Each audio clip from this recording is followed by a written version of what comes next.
I've been a nurse at the Philippine General Hospital for over 3 years now. One evening, around 3 a.m., I was assigned to the ER on the night shift. The hospital was quieter than usual, with only a handful of patients in the ward. The air was thick, the kind that always felt just a little too heavy, as though something unseen was watching from the shadows. I sat at the nurse's station making notes on a patient's chart when I heard a soft scraping sound, like something dragging along the floor. My first thought was that it was a cart or a janitor, but the sound was faint, almost deliberate. It came from the end of the long, narrow hallway leading to the old wing. I tried to ignore it, but it kept going, closer and closer, as though whatever was dragging itself was coming straight toward me. The hall was dim, the overhead lights flickering, casting long shadows that seemed to stretch unnaturally. I stepped out of the nurse's station, scanning the empty corridor. There was nothing, just the quiet hum of the ventilation system. But then I heard it again, the dragging sound, louder now, followed by slow, labored footsteps. I was about to check the storage room when I caught sight of something at the far end of the hall. A figure. At first, I thought it was a patient who had wandered out of their room, but then I saw that it wasn't quite right. The figure moved in jerky, unnatural motions, dragging one leg behind it as if it was too heavy to lift. It was wearing an old hospital gown, the kind they used decades ago, and its hair was matted, sticking to its pale face.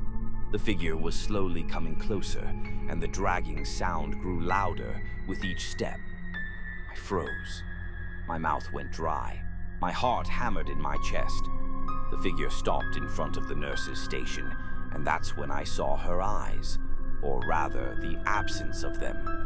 Hollow, dark voids where eyes should have been, as if something had scooped them out long ago. She tilted her head, her neck cracking like a broken doll, and then she spoke.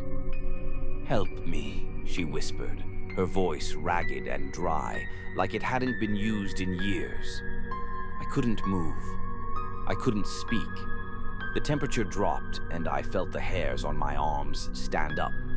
The light above flickered again, and in that moment, the figure seemed to distort, like it was warping between dimensions. Suddenly, her hands shot out, long, bony fingers grasping for me.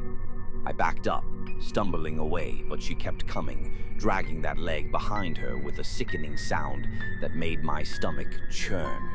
Her mouth opened wide, impossibly wide, revealing jagged, black teeth that seemed to stretch down her throat. I turned and ran, not looking back until I reached the security room. I told the guards what I saw, but they just looked at me with pity, as if they were used to such stories. "She's been seen before," one of them said, his voice low. "The old ER used to be where they kept the terminal patients.